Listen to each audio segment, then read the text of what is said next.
Pod Save the World is brought to you by The Great Courses.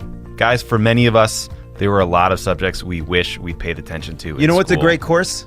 Caesar salad. That is dessert. Before your entree. But you know what? We screwed up. We didn't have the chance. We didn't take the class, or we were lazy. That's why I recommend checking out the Great Courses Plus. It's a great way to explore new interests and pick up new hobbies. There are courses about history, politics, but also science, math, art, cooking, so much more. You get unlimited access to watch or listen over 9,000 lectures. Fascinating insight from the world's leading professors and experts. You can listen through the Great Courses Plus app and switch back to video whenever you want. I suggest watching the fundamentals of photography. Do you? Lovett. Are you a big photographer guy? I am, and Lovett will teach you about the rule of thirds. It's an important rule to him. I'm just saying, if we're all going to be taking a million more pictures, can we get some composition? If you use sepia one more time, I know who's out there. Look, I have a question, I love but I'm not going to ask it because I'm worried about how long the ad will be. What's the question? The rule of thirds. It's just about where you put something in the frame. It's not a rule. Proportion. It's just an idea. It's just to say, like, hey, sometimes things look better if you kind of where you put something in the frame. Maybe you put it kind of not right in the center. Do you know put Denzel? It off to a third. Mm-hmm. Then Mr. Washington, Denzel Washington. I do. The reason he's so handsome is his face is perfectly proportioned to thirds. I think that's an unrelated thing. It's absolutely related. But I don't think it's that's rule of thirds. Anyway, the point is, the Great Courses Plus is fantastic, and I want you to enjoy it too. And for a limited time, they're giving Pod Save the World listeners a free month of unlimited access to all their lectures, but you need to sign up through my special URL. Point is, See, here's how the rule of thirds works with this picture of a cheetah. Sign none up. of these people can see this. Sign up at thegreatcoursesplus.com/crookedworld. That's thegreatcoursesplus.com/crookedworld. Learn about the rule of thirds. And the golden ratio, I imagine. It'll come up. Another good one. What about the golden rule? That you learn in the course of life. Learn that on The Good Place. Welcome back to Pod Save the World. This is Tommy Vietor. I was thinking about calling listeners Worldos. I'm getting some nods from the crew in the back. I don't know that that's going to stick. I don't know that anyone wants to be called a Worldo or PSD Dubs. No, we're going to go with Worldos. Anyway, the topic today is technology and privacy and national security. Thanks to Facebook, these issues have exploded into the consciousness, and we're talking about how much data these companies are collecting on us, how much they're tracking our movements, our texts, our phone calls. It is frightening stuff, so we talk through all the specifics, how you can protect yourself. And we also go back to a debate from 2016 about encryption and the way individuals can communicate privately without any risk of those messages being intercepted by governments or companies, and the best ways to use those types of apps to protect yourself. And lastly, we talked about a frightening trend in the creation of fake news that they're calling deep fake news, which is where you can actually superimpose someone's face onto a video and make it look like they actually said something they never said. There are terrifying implications for politics and anybody who doesn't want to have words put in their mouth by someone with a computer. So this stuff sounds frightening, but there are solutions to this problem. There are ways you can protect yourself. There's things the government can do to mitigate the risk posed to all of us. And we talk through it all today on Pod Save the World. Nick Thompson's the editor-in-chief at Wired, and here's the interview with him. My guest today is Nick Thompson. Nick is the editor-in-chief at Wired. He has written extensively about politics, policy, the law, and technology. And now, thanks to our good friends at Facebook, those areas are colliding in a very public, very messy way. So, Nick, thank you so much for being here to help me sort this out as a almost Luddite. All right. Thank you, Tommy. I'm delighted to be here. Okay. So the term national security it's like overly broad and overused. But I want people to understand that there are personal and national security implications to these issues. For all the talk of like Russian interference or government surveillance, we're all a lot more likely to get hacked by a non-state actor or to willingly hand over NSA-like volumes of information about ourselves to corporations. So my goal today, I think, is to help people get what's happening, how they can protect themselves, and then frighten them about the next scary technology-induced debate. So let's start with Facebook. You guys wrote an incredible cover piece on the last 2 years at Facebook that everyone should read. And since that piece, reports that Trump's political data and targeting firm Cambridge Analytica used Facebook to unethically collect data on more than 50 million people have woken up a lot of people, including Congress, to their data collection and privacy practices. And I think, folks outside of Silicon Valley were surprised not only by how much data they collect, but also by how much you can learn from that data. Yeah. Can you start by just talking a bit about what Facebook is or was collecting and what elements of that collection might surprise people? Yeah, so Facebook's business model is to collect as much information about you as possible and then to use that information to sell you targeted ads. And it's one of the most effective advertising mechanisms that's ever been built by mankind, right? And that's why Mark Zuckerberg has turned this into a massive, powerful business. And people don't understand that, right? There's a real disconnect between what we think of Facebook doing, which is connecting us to our friends in high school, being a source of information, being a place we talk to people about whatever we talk to them about, and what it's actually doing, which is collecting as much data about you as possible and then selling you ads. So it's been a real surprise as people have started to understand this, as they started to look at the privacy settings, as they started to look at what Facebook actually collects. So Facebook has just launched this feature where you can download your data. And, so I did that this morning. And what does Facebook have on me? Well, they have a list of every IP address I've ever used to log into Facebook, which is actually a really good data set of where I've been at every moment of my life where I've logged into Facebook. They have Jesus Christ. Yeah, it's crazy. So they have a list of all my IP addresses. They have a list of, of course, everything I've ever posted, all of my contacts, continuous access to my address book, which I've authorized. And then they have incredibly complex lists of my interests, the advertisers I've interacted with, the kinds of advertisements they'd like me to see. And that's all stored, which isn't that surprising. But the next level of data, which I think does surprise people, is when they realize that Facebook isn't just collecting information about everything you do on the platform. They're also collecting information from around the web, right? Because people have Facebook pixels, Facebook logins on all kinds of sites. They buy information from data brokers. And then they also collect as much information as they can from other apps. So the example that really struck people is on Android phones, if you opted in during a certain period of time, it's no longer possible. They were tracking every phone number you called and how long those calls lasted, which you can understand why, right? They're trying to recommend friends to you. And if they can see who you're actually talking to, they can do it more efficiently. But it starts to weird people out when you realize, oh, they're not just collecting everything that you do on Facebook. It's actually outside of Facebook that they're getting stuff too.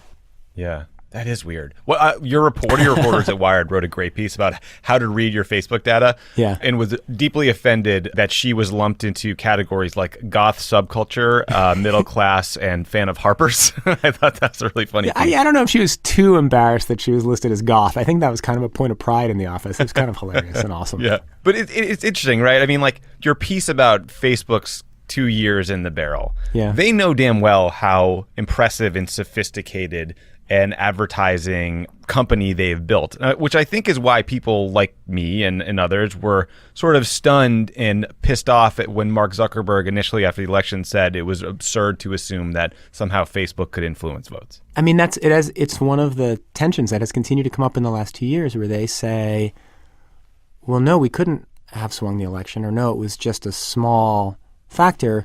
But simultaneously, when they sell their products to advertisers, we have this incredible power, we have this incredible influence.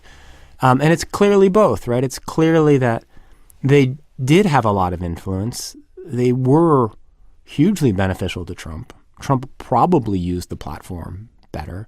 The underlying algorithm of Facebook, which rewards emotion and outrage, clearly benefited Trump much more than it benefited Hillary Clinton. So there are 100 factors that go into the way they help Trump, but it's also not the only factor.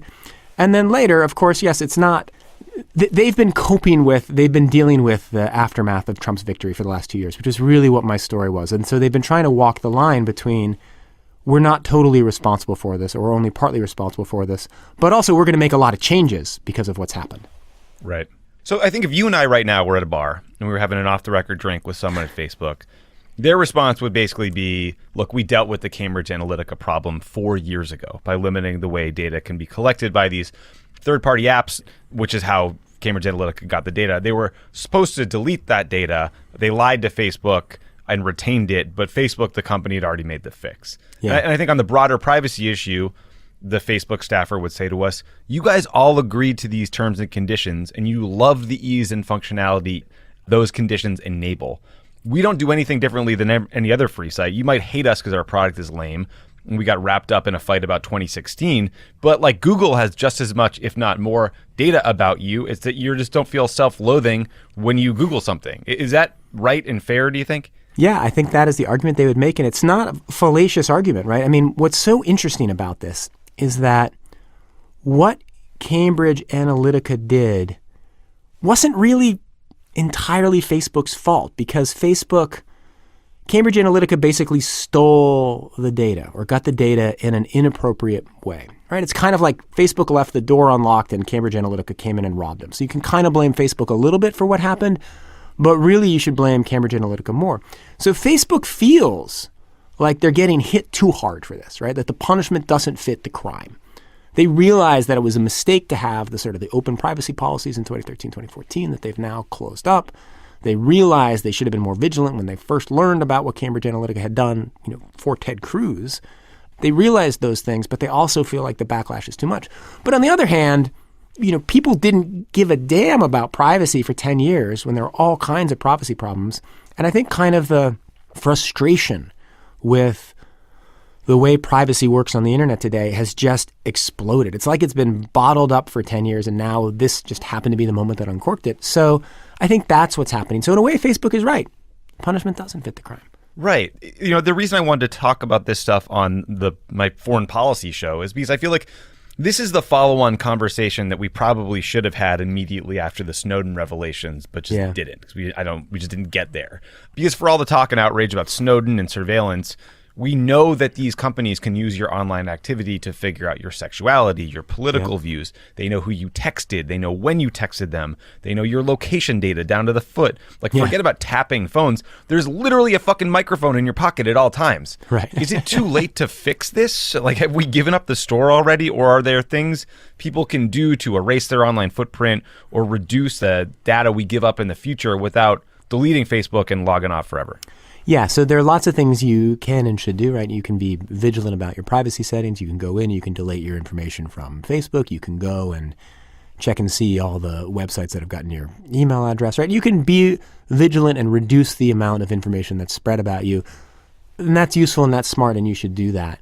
The most important thing is going to be for these companies to change the way they operate. And you've seen big changes at Facebook in the last 2 weeks, and you're creating the privacy dashboard, making it much easier to adjust your settings. And so making it much clearer in the future how you can deal with these issues of privacy. So the onus is on us, but the onus is also on all of these companies. And my hope is that the big ones and small ones and the ones that will be big have a different approach to privacy in the future.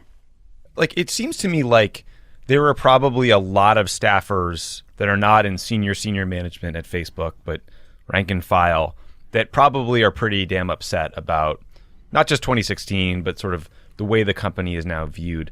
But management, as they always are, has moved slowly. They've been recalcitrant. They've seemed to be unwilling to give up information quickly. Do you think that's going to change? Do you think Mark Zuckerberg and Sheryl Sandberg will ultimately get before a committee and start answering tough questions? Or is that going to be something they resist until they are dragged there? Yeah, that's super interesting on a couple levels. The first part, about the young engineers at Facebook, I really believe that the pressure point on Facebook, there are a couple of pressure points on Facebook, right? There's media coverage, there's potential congressional regulation, but the real pressure point, the thing that Facebook really worries about, is young engineers leaving and not wanting to be working at Facebook and not being proud of working at Facebook. Right. And so leaving to go to Snapchat, right? Because engineers are so hard to find even when you have all the money in the world like Facebook. And so one of the themes that Fred Vogelstein and I looked at in our piece was, when Zuckerberg has an all hands, and this was true at the one he did this recently, and then, most poignantly probably right before Thanksgiving of the past year, he's been apologizing and saying to them, I know it's hard now to go home to your families and say you work at Facebook. It used to be the coolest thing in the world. And so they're really worried that working at Facebook will become kind of like what working at Goldman Sachs used to be, 9 years ago. And that is an existential deep fear for Zuckerberg, for Sandberg. I mean, I assume it is for all of them, because that's what really hurts. So yes, that's interesting. That's important. On the testimony stuff, I interviewed Zuckerberg last week. I asked him whether he was going to testify, and he gave kind of a careful answer about, I will if I'm the most informed person at the company. And the proper answer is just yes. Now is the moment. There's pressure to do it. Let's go do it. So I think that to your question, he will definitely go testify. He certainly should go testify. Sandberg should go testify too. Her capacity to avoid the heat during this shows utter tactical brilliance. Like how Yes, agreed. she has somehow been able to get through this without any mud on her shoes is amazing. Without too much mud on her shoes. So, yeah, I'll be very interested to see what happens there. Yes, I agree. Yeah, she is brilliant in a lot of ways.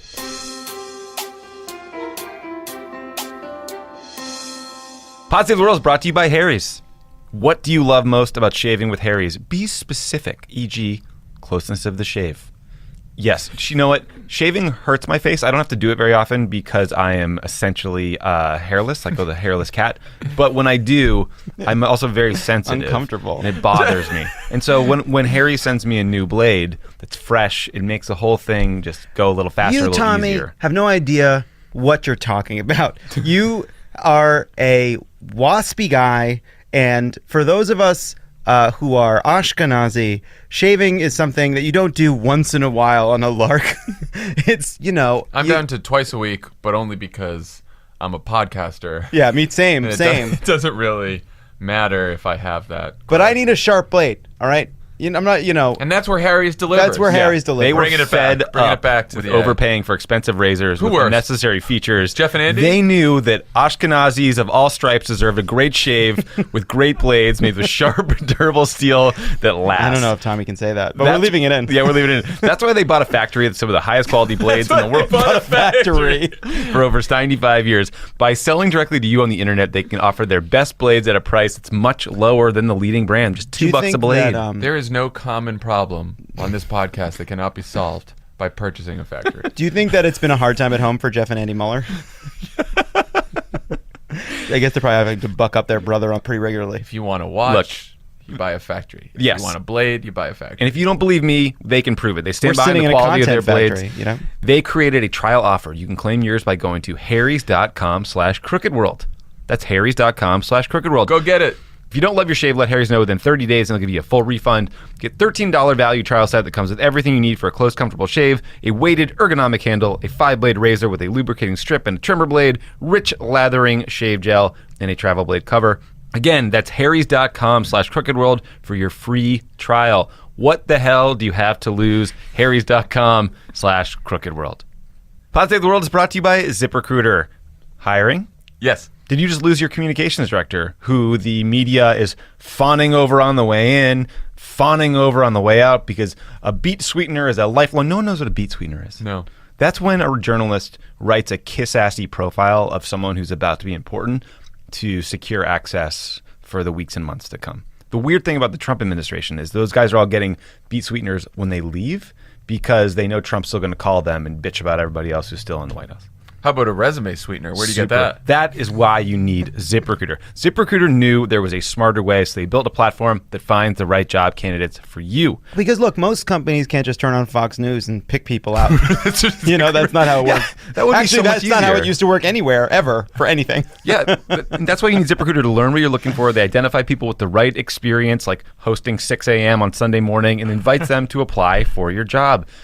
80% of employers who post a job on ZipRecruiter get a quality candidate through the site in just one day. You want to hire a walk-in spray tan, or you want to get a qualified candidate? It's up to you. It's up to you, listeners. ZipRecruiter doesn't stop there. They even spotlight the strongest applications you receive, so you never miss a great match. The right candidates are out there. ZipRecruiter is how you find them. That's why businesses of all sizes trust ZipRecruiter for their hiring needs. And right now, my listeners can use ZipRecruiter for free. That's right, free. Go to ZipRecruiter.com/pod. That's ZipRecruiter.com/pod, P-O-D. ZipRecruiter, the smartest way to hire. So I want you to think back to a time before Donald Trump dominated every political debate and argument and talk for a minute about encryption.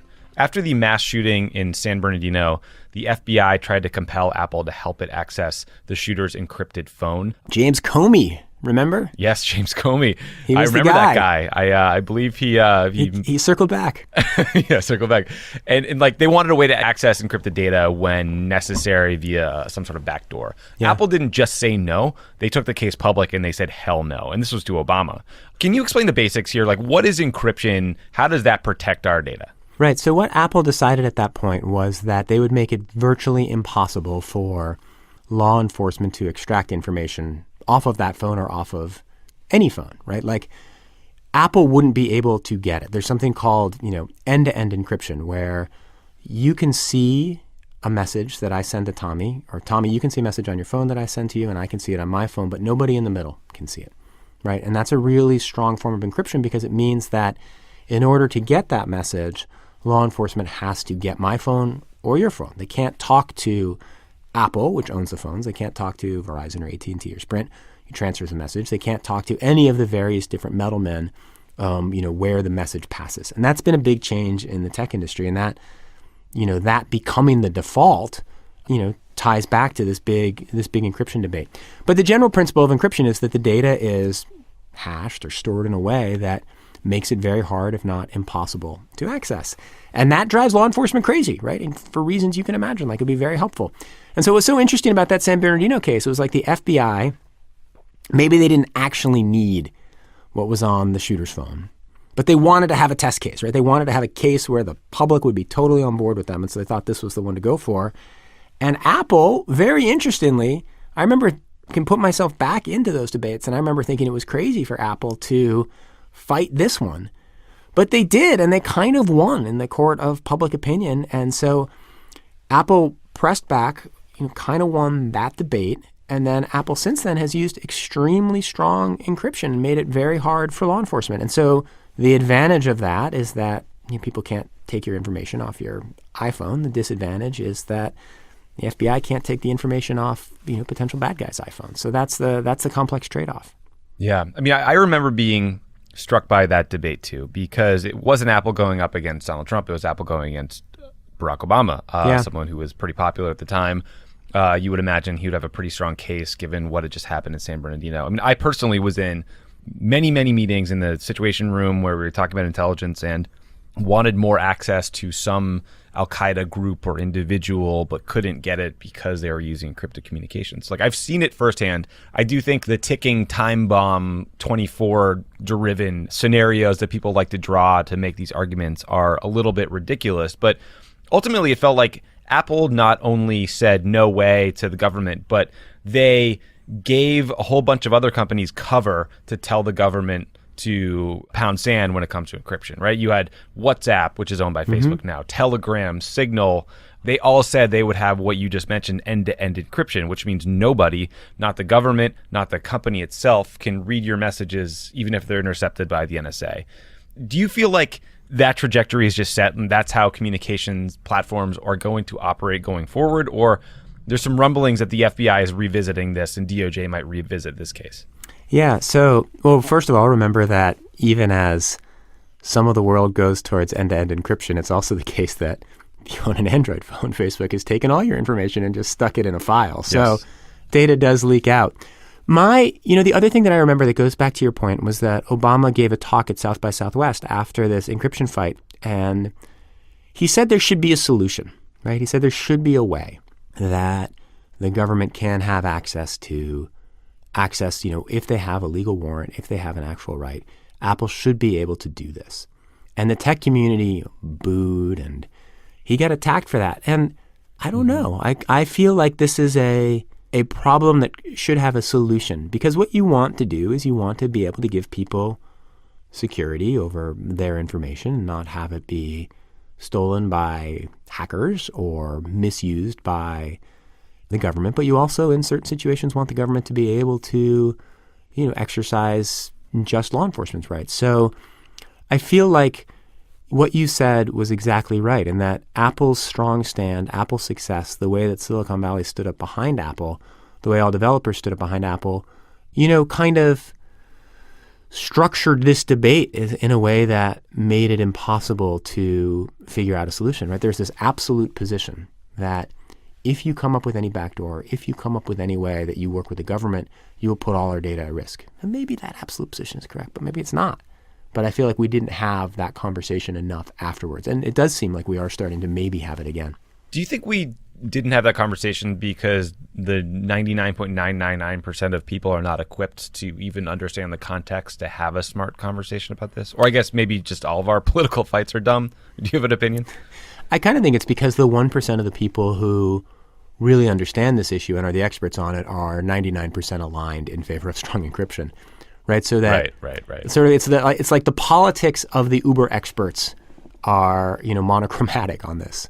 And I think that might be why it happened. Also, I guess another interesting factor is Apple has real political power. They have really good they really spokesmen. They're beloved. They can mobilize the media. I remember Apple, like the way I worked at the NewYorker.com back then. I ran the New Yorker's website, and the way that Apple was engaging with us to try to, Apple doesn't always call you back, but on this one, Apple was calling you in advance, right? They really cared about public perception on this story. That is fascinating. Well, I have to say I was on the side of the companies then, and part of it was because I do think you need to imagine the worst case scenario, which is Donald Trump as president and his political hacks in his national security apparatus of government, and then imagine yourself in those shoes. But so if you're listening right now and you think, oh my God, this is scary, I want to only use the most secure communications platforms out there, do you have recommendations? Like, are there messaging apps like Signal that some people say are the best? Are there email services? Are there types of phone calls people should use?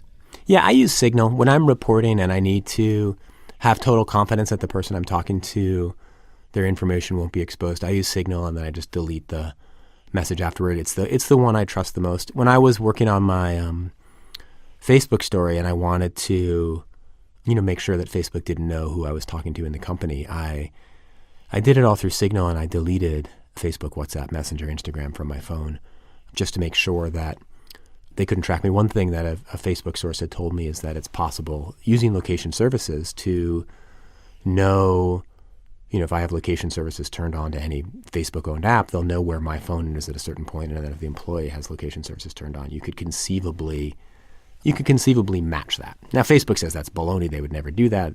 But better be, safe than sorry in that case. So that's how I dealt with it. Yeah, we'd never do this. That's unethical. No one would ever do that. Uber did it at a party 3 days ago. So right. They turned on God mode and showed everywhere we are. Yeah, Uber did that. Yeah, it's funny, right? Because I have different positions depending on the case, right? I love strong encryption, end-to-end encryption when it involves me talking to my sources. I have a little more laxity when it involves government investigations of terrorists, and that maybe those things are squared, or maybe there's a little hypocrisy there. And there are a series of very, very complicated trade-offs in all of this. My position ultimately on this was I think we should not force these companies to create a backdoor, but that the NSA should get to work, do its job. They created Enigma, with our allies, like, next version, let's go. That's what you guys do. But maybe that's sanguine. Well, but here's the issue about the NSA, right? I mean, the NSA created all of these incredible tools, but didn't keep them secure, and now they've leaked out into the wild and are being used against us. So that, in fact, kind of makes the argument of the anti-NSA, which is also the sort of the hugely pro-encryption crowd, which is that if you create tools that you think only the people you trust will use, actually that's not true, because those tools will eventually seep out and be used by random hackers in the Ukraine shutting down banks and hospitals in London to try to get ransom. Right. Yeah. I do not trust the NSA to keep some sort of backdoor safe. I just fundamentally don't, because we're all human and we're fallible, and that's why I landed there.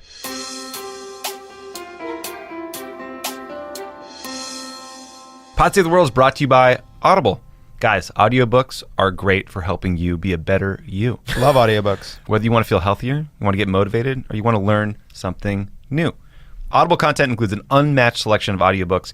They help you listen to more books by letting you switch seamlessly between devices, picking up exactly where you left off, whether it's on your phone, in the car, from your tablet, or at home on your Amazon Echo. I have to say, that is very cool. That is cool. Because Smart. I'll go from my phone to a tablet to my computer. And you're always just reading. Because I'm constantly reading books. It's an ongoing conversation, whether it's an audiobook or our thirst for podcast. knowledge is insatiable. It is insatiable, Tommy. Thank you. That's why. But you know who satiates it? Audible.com. Well, the cool thing about Audible is every month you get a credit for another audiobook in their store. Or is it when you say sates it? I don't know. So, like, regardless of the price of the book, you get this credit, and the unused credits roll over. So you don't like your audiobook, you return it, no questions asked. Plus, all your books are yours to keep. You can go back, you can re-listen, even if you cancel your membership. It's a really great service. Dan Audible? Pfeiffer just recorded his audiobook yesterday, he said. Oh, no way. Yeah. That was fast. There you go. Audible is offering my listeners a free audiobook with a 30-day trial membership. Just go to audible.com/crookedworld and browse the unmatched selection of audio programs. Download a title free and start listening. It's just that easy. Go to audible.com/crookedworld or text Crooked World to 500-500 to get started today. Audible content includes an unmatched selection of books, original shows, news, comedy, all the good stuff. Audible.com/crookedworld or text Crooked World to 500-500 to get started today. Slightly shifting gear to something a little more frightening, I think. You guys did some... Wired's website is fantastic, but a lot of articles will send you down some dark places, including one about advances in technology that allow you to realistically superimpose someone's face onto or a body in a video. Yeah. So like all things on the internet, it started with porn.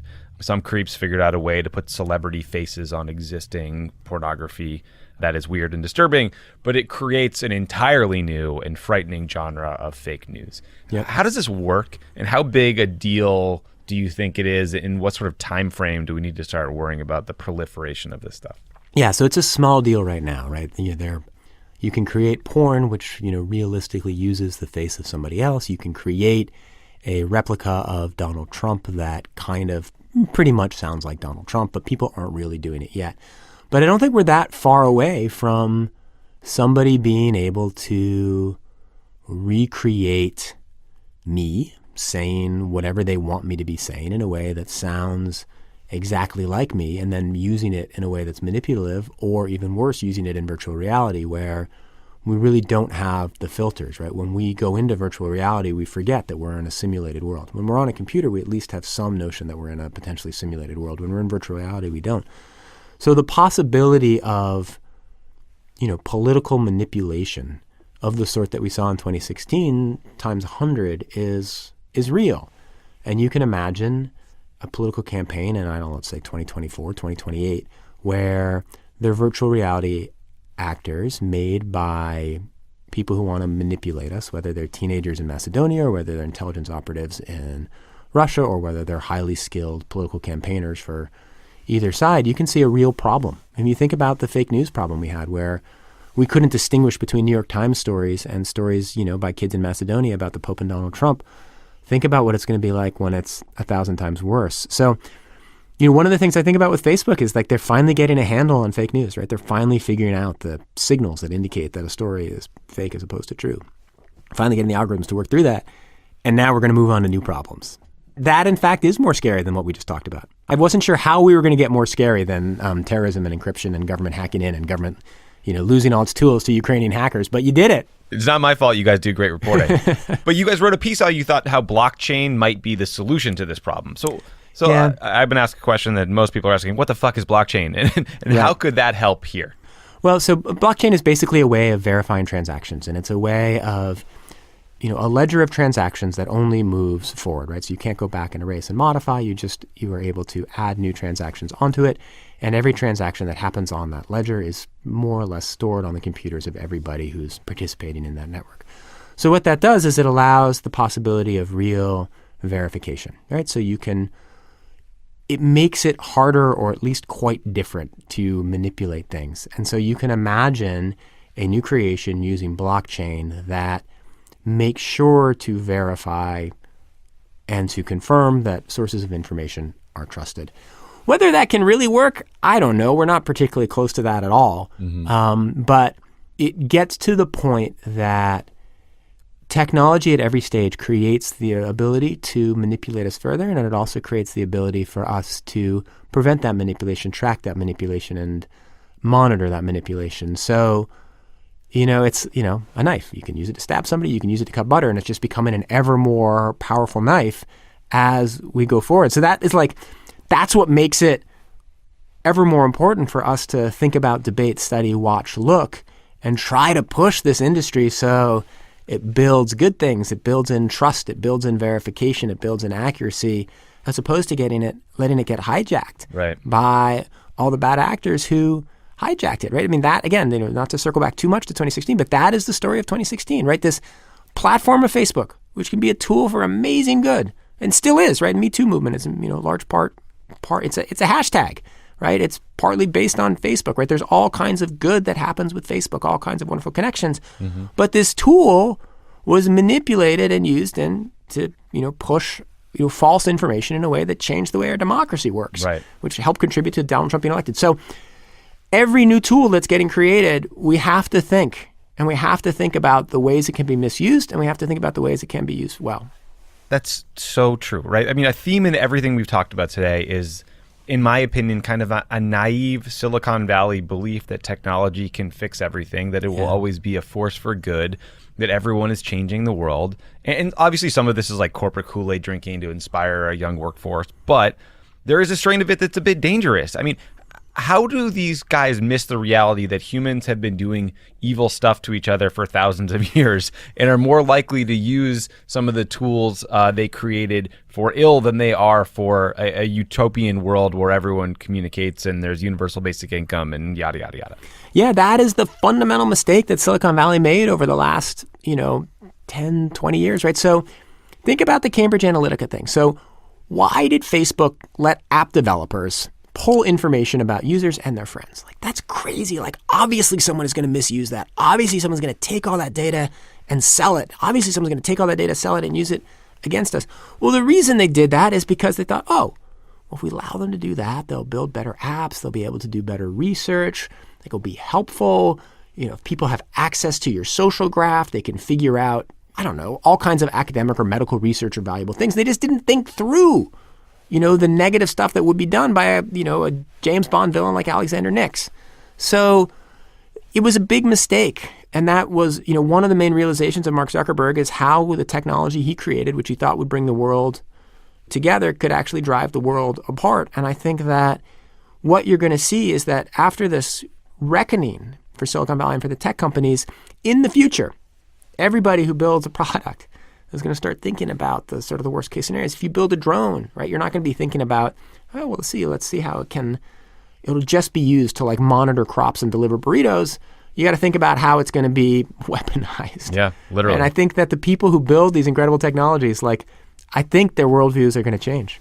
My final question for you is, I feel like it's easy in any given moment to feel like things are more out of control, more risky, more dangerous than before. But 2018 is not the first year we've created new technology. The atomic bomb is a notable example of a major innovation that had horrific downsides. Do you think things are in any way worse now or more dangerous now? Like, is Moore's law catching up to us in a way that is putting people at real risk with advances in technology, or is that just like the moment feeling frightening? I think the moment feels frightening. I mean, I think the thing that is most important for us will be thinking through the hard choices that come up as artificial intelligence starts to really rearrange the world. I mean, we're entering a moment where, we are going to fairly soon create machines that are unambiguously more intelligent than humans in all kinds of ways, right? So we will change the whole nature of the way society works, right? We're going to be inventing machines that are going to improve exponentially. And so we won't be quite aware when the moment happens, when they reach this level of intelligence, but they will only continue to become more intelligent, right? Whereas our intelligence will stay static, right? Because we are born and then we die, whereas the machines just get more and more intelligent. So it's a super exciting moment because it will bring all kinds of incredible advances in all kinds of ways and new things for us to do and like wonderful ways of communicating and all that. But it's also a dangerous, risky, complicated time for the societal disruption that'll happen, for the possibilities of bias seeping in, for the possible effect on warfare, right? There are all kinds of really hard choices, and they're going to happen really fast. And so what's worrisome to me is we're at this moment where this wonderful, magical, beautiful technology is coming very fast, and we have to make all these hard decisions. We have to think through all these complicated things. And we've got Donald Trump in the White House. We have no one staffed up on the Office of Technology Policy, right? So there's no government help thinking through this stuff. And, Silicon Valley has been slow, though now they are starting to, reckon with the big questions coming in artificial intelligence. So we're entering a really interesting moment for, I don't know, it sounds so overdramatic or melodramatic for our species, but it's true. And so we have to think through. And there are choices that we will make now, and they're choices we'll make in the next few years that will have profound effects for, long periods of time, but we don't totally know what those choices are. So that's where we are. So it's frightening, but it's also super exciting, and it's definitely interesting. Yeah, it is very interesting. And I think sort of what I wanted folks to come away with today is knowing that these issues you don't have to have a PhD. I mean, they are a little more accessible than you would expect if you just read Wired. Or like the Wait But Why, it's a great website, Wait But Why. Their series on artificial intelligence is a great explainer with like literal stick figure drawings that can help you understand some of the issues you were just talking about. But like the more you engage on this stuff, the more you can actually lobby Congress or vote accordingly or refuse to elect people like Donald Trump who print out their emails in 2018. And we can, maybe advance the ball a little bit here. Yeah, I think that's exactly right. And going back to the encryption debate, right, part of where I feel like that debate fell down was the sense that there's a small number of experts and they think about it a certain way, and that's definitely the way to think about it. And that's where the debate ended. And that's kind of not what you want to have happen. You want to have lots of people weighing in lots of different ways. And there are 100 different complexities to what's coming in artificial intelligence. And yeah, we want to be discussing it, thinking it through, and everybody should be thinking it through. Yeah, that's right. Nick Thompson is the editor-in-chief at Wired. He's written a hell of a lot of good stuff. You should check out their site. They're doing cutting-edge, smart, innovative stuff every day. So check it out. And thank you so much for doing the show. I learned a lot, and I imagine everybody listening did too. Thank you. It was really, really fun to be on and to talk about all this stuff. Thank you, Tommy. Okay, Worldos, that's it for Pod Save the World this week. Thank you for tuning in. I can't really say that with a straight face, but we're working on it. I appreciate you guys listening. If you like this episode, please share it on Facebook. I know I get the irony, but I would greatly appreciate it. We're trying to spread the word about Pod Save the World and everything you can do to protect yourself. Thanks, guys. See you next week.